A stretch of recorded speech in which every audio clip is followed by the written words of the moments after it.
3, 2, 1, no ar. Olá, mais uma vez aqui estamos com o nosso programa Alinhando os Ponteiros, trazendo até você a Palavra de Deus, nesta série de programas sobre o livro de Atos dos Apóstolos. Estamos vendo como a igreja surgiu, estamos vendo a história da igreja no primeiro século, estamos vendo as histórias de pessoas tão importantes, que marcaram momentos, que marcaram etapas, que foram marcos na história da igreja. Isto mesmo. E no programa de hoje conversaremos sobre a conversão da família do carcereiro de Filipos. Quem era este carcereiro de Filipos?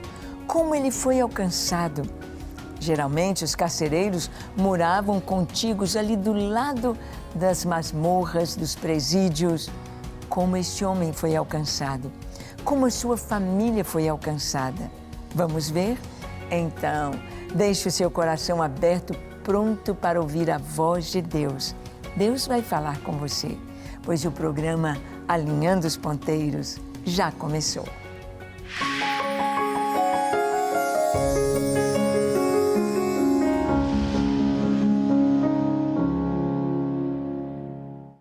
Muito bem. Nós sabemos que existem histórias aqui no livro de Atos, histórias na história da igreja, que são marcos, histórias que vão colocando marcos no tempo e histórias transformadoras. Aqui, quando o Evangelho chegou ao Brasil, nós sabemos que os primeiros cristãos, as primeiras famílias trouxeram um marco. Houve padres convertidos, houve famílias inteiras que conheceram Jesus. E nós vamos vendo assim esses marcos, como aqui no livro de Atos. Nós vamos ver a conversão de Saulo, é um marco. A conversão de Cornélio no capítulo 10 é um marco. E aqui no capítulo 16 de Atos, nós vamos ver outro marco, que é a conversão do carcereiro de Filipos. Vidas transformadas através de uma interferência do céu na terra.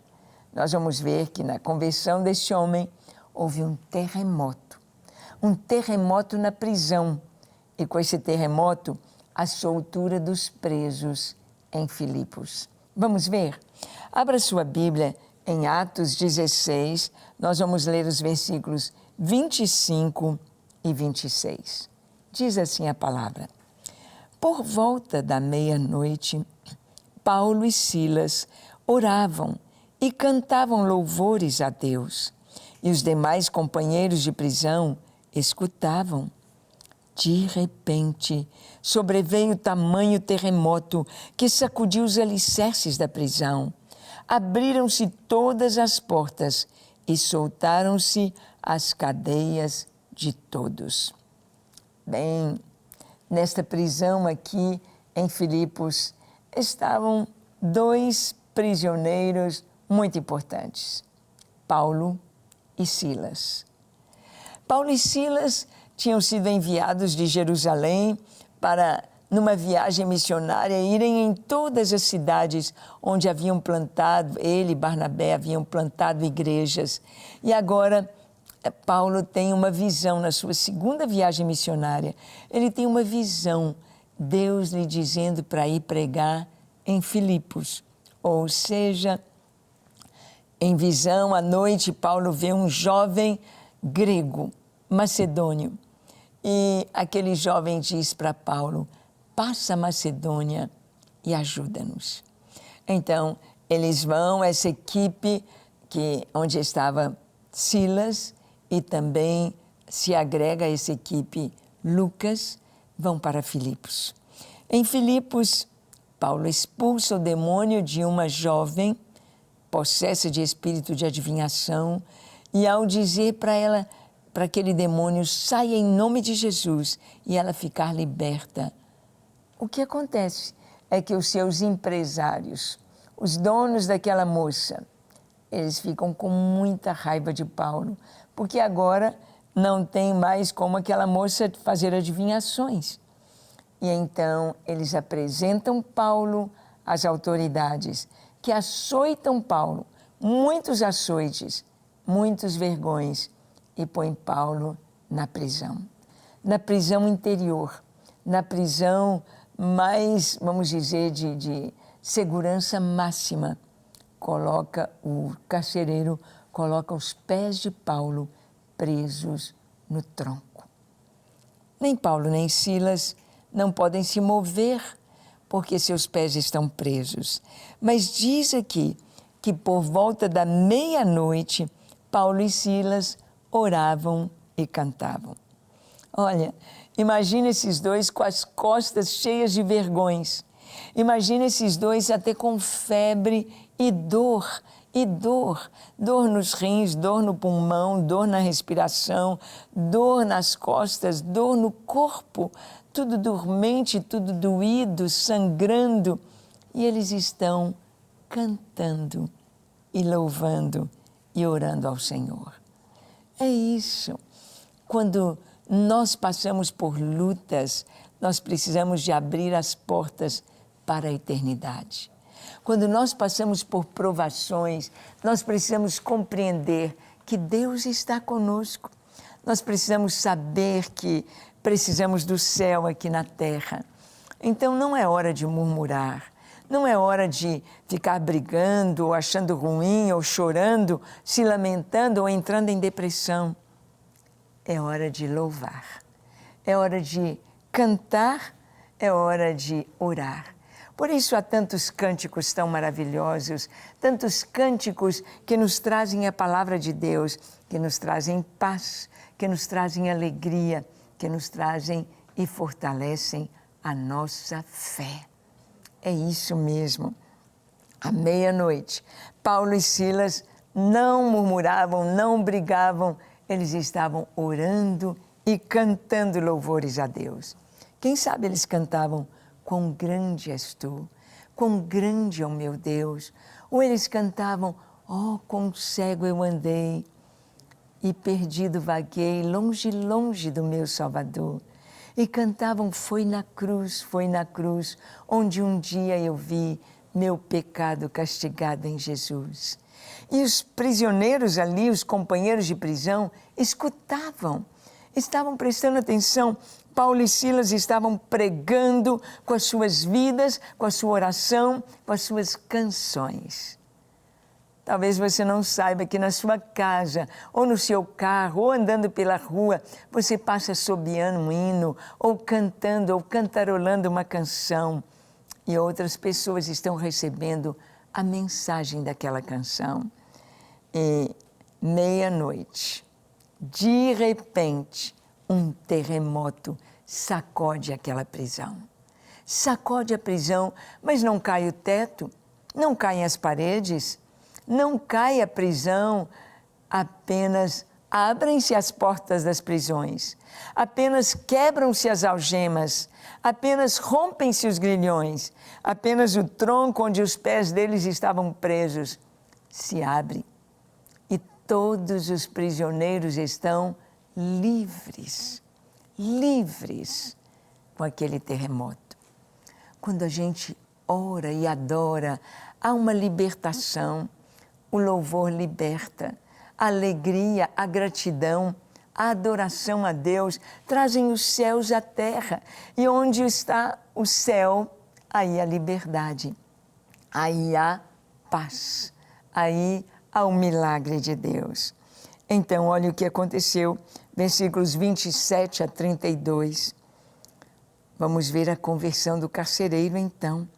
O carcereiro despertou do sono e, vendo abertas as portas do cárcere, puxando da espada, ia suicidar-se, supondo que os presos tinham fugido. Mas Paulo bradou em alta voz: não te faças nenhum mal, que todos aqui estamos.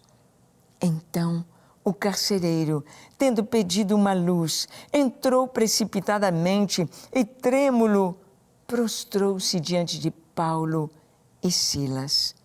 Depois, trazendo-os para fora, disse: Senhores, que devo fazer para que seja salvo? Responderam-lhe: crê. Crê no Senhor Jesus e serás salvo, tu e a tua casa. E lhe pregaram a palavra e a todos os de sua casa. Bem, aquele fato maravilhoso, aquele terremoto que rompera com as correntes, com os grilhões, que abrira a porta às prisões, que estava liberando todos os prisioneiros. Aquele fato, e sem a luz ali, sem a tocha ali, o carcereiro pensou, os prisioneiros fugiram. Os prisioneiros fugiram. Não havia como explicar, falar, foi um terremoto, eu não tenho culpa do terremoto. Os prisioneiros fugiram. E se os prisioneiros tivessem fugido, ele pagaria com a própria vida. Então, antes de sofrer a humilhação, a morte tão desonrosa pelo Império Romano ou pelo exército romano, ele, quando pega a espada e vai para se suicidar, Paulo grita, não faças isso. Nós estamos todos aqui, ninguém fugiu, ninguém foi embora. Como assim? Aqueles companheiros de prisão de Paulo e de Silas, que ali estavam, ouviram o Evangelho, receberam o toque do Espírito Santo. Eles não queriam fugir, eles não queriam outra coisa a não ser a doçura daquela presença, a doçura da presença de Deus. Eles não queriam nada mais do que a salvação que Cristo oferece, a paz que há no Senhor. Então, eles não pensaram em fugir, eles não pensaram em abandonar aquele lugar. Era gostosa aquela presença, todos estavam ali ao redor de Paulo e de Silas, simplesmente livres, simplesmente soltos, simplesmente sem correntes, sem grilhões e com as portas das suas prisões abertas.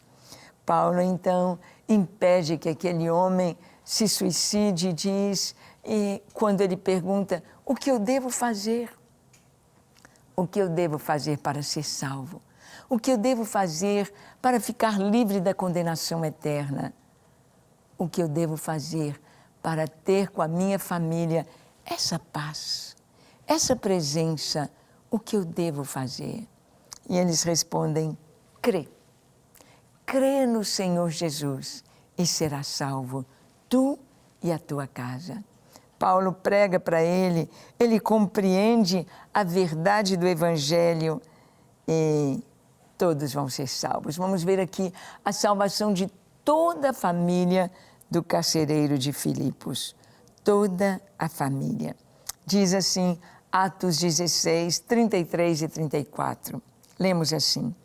Naquela mesma hora da noite, cuidando deles, lavou-lhes os vergões dos açoites. A seguir, foi ele batizado e todos os seus. Então, levando-os para sua própria casa, lhes pôs à mesa e com todos os seus manifestava grande alegria por terem crido em Deus. Tudo aconteceu de repente, tudo aconteceu naquela mesma noite. O terremoto, a tentativa de suicídio, o grito de Paulo, a mensagem, os companheiros de prisão se rendendo a Jesus. E ali estava o carcereiro. Ele então, naquela noite, leva Paulo e Silas para a casa dele.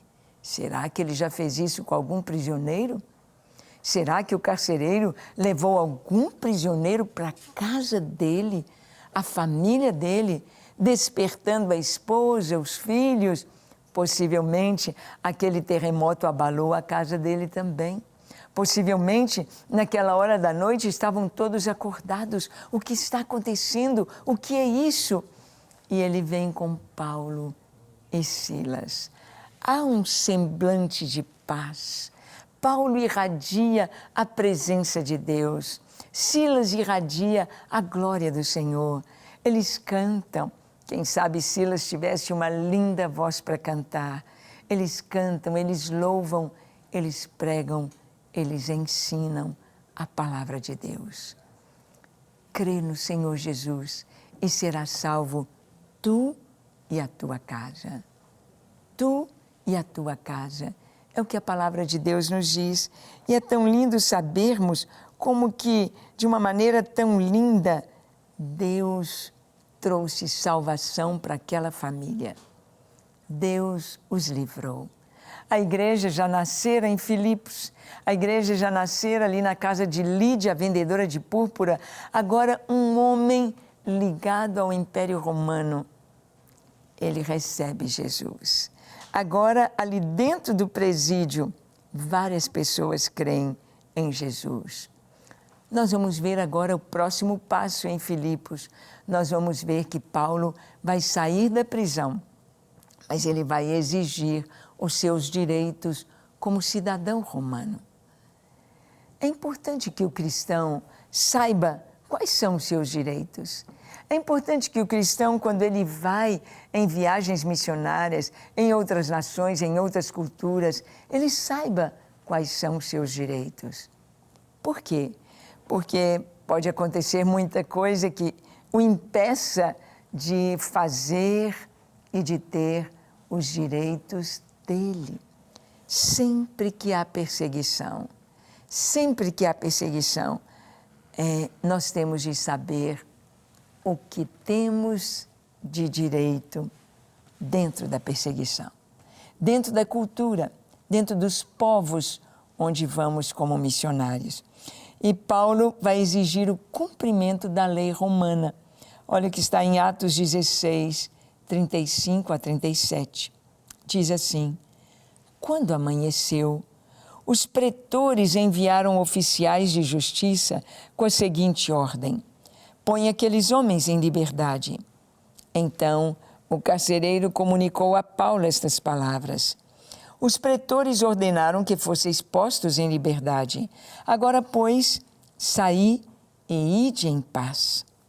Paulo, porém, lhes replicou: sem ter havido processo formal contra nós, nos açoitaram publicamente e nos recolheram ao cárcere, sendo nós cidadãos romanos. Querem agora as ocultas lançar-nos fora? Não será assim. Pelo contrário, venham eles e pessoalmente nos ponham em liberdade.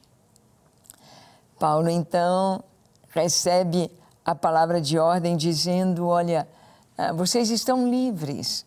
Os pretores, as autoridades disseram: libera estes homens, eles estão livres, eles podem ir. Eles não cometeram nenhum crime contra o Império Romano, eles podem sair. Mas Paulo diz: não, nós somos cidadãos romanos e fomos tratados contra a lei. Fomos açoitados sem ter tido um julgamento justo. Fomos açoitados sem que pudéssemos ter uma palavra de defesa. Então, eles têm de vir aqui para nos libertar. Não vamos sair assim como se estivesse tudo bem. Eles erraram, eles falharam, eles têm de vir aqui. Eles têm de vir aqui. O que será que Paulo queria? Será que Paulo estava querendo criar caso? Será que Paulo, o que ele queria? Ele queria a influência do Evangelho, alcançando também autoridades.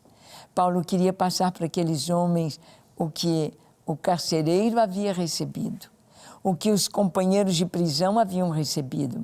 Aquelas autoridades também precisavam receber.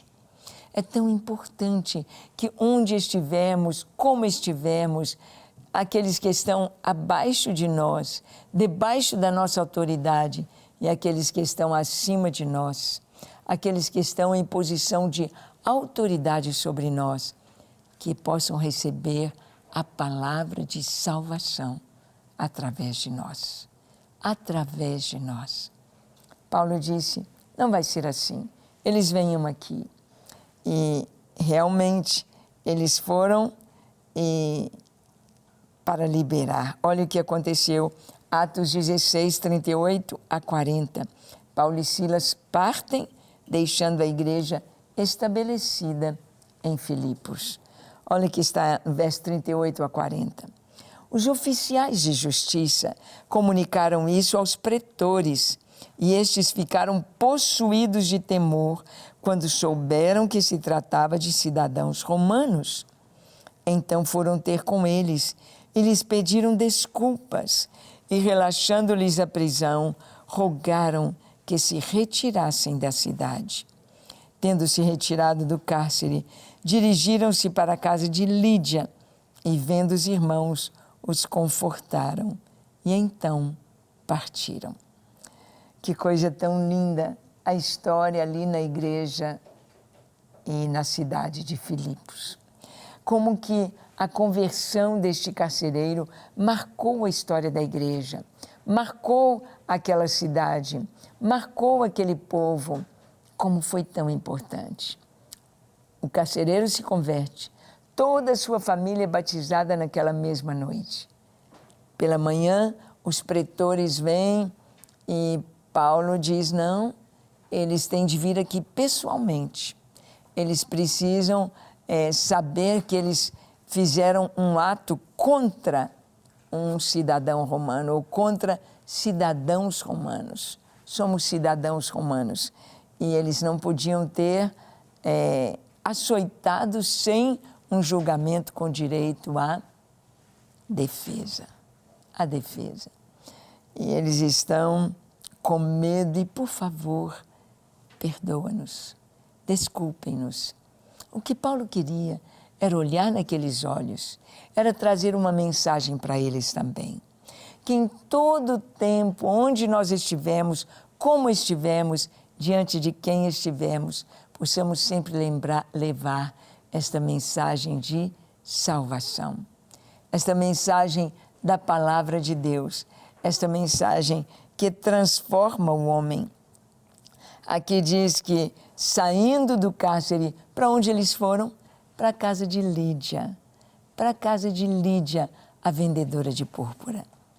Para a casa da primeira europeia ganha para o Evangelho. A casa de Lídia. A igreja se reunia na sua casa. Os irmãos tinham prazer de se reunir ali. Como é bom quando nós podemos entender isso, que a nossa casa é do Senhor. Deve ser chamada casa de oração, que a nossa casa, o nosso carro, os nossos bens não nos pertencem, mas pertencem a Deus. Pertencem a Deus. E que nós devemos fazer tudo para servir ao Senhor de todo o coração. Devemos fazer tudo para que tudo que nos envolve esteja também envolvido com a obra do Senhor. Talvez as pessoas digam, vocês cristãos espiritualizam tudo. Mas, na verdade, tudo é espiritual. Tudo está envolvido entre Deus, a luz, a vida, a sabedoria, o amor, a paz, ou trevas, ou terror, ou condenação, ou maldição. Tudo é assim. Que nós possamos ser instrumentos nas mãos do Senhor para a salvação de outros ao nosso redor. A igreja crescia, Deus ia operando, Paulo e Silas cumpriam o propósito de Deus com as suas vidas. Vamos cumprir também? Que tal orar? Feche seus olhos, curve a sua fronte. Se for possível, se ajoelhe e ore comigo dizendo assim, Senhor, eis-me aqui em Tua presença. Eu te peço perdão para os meus pecados. Ó Senhor, lava-me, limpa-me, transforma-me, encha-me com Teu Espírito Santo e capacita-me para fazer a Tua vontade. Eu quero pregar a Tua palavra, andar em Teus caminhos, fazer a Tua vontade em todo o tempo. Unge-me, usa-me, dá-me a Tua graça, o Teu favor em todo o tempo. Eu me entrego a Ti para ser unicamente Teu e ser usado como instrumento em Tuas mãos para levar a Tua mensagem a outros corações. Capacita-me em nome de Jesus. Amém, amém e amém. Graças a Deus. É isso aí. Que você seja um missionário, um evangelista, alguém que ora, que crê, que ensina, que prega no momento certo, movido pelo Espírito Santo. Deus te abençoe e até o nosso próximo encontro, quando aqui estaremos compartilhando com você a palavra de Deus. Deus te abençoe.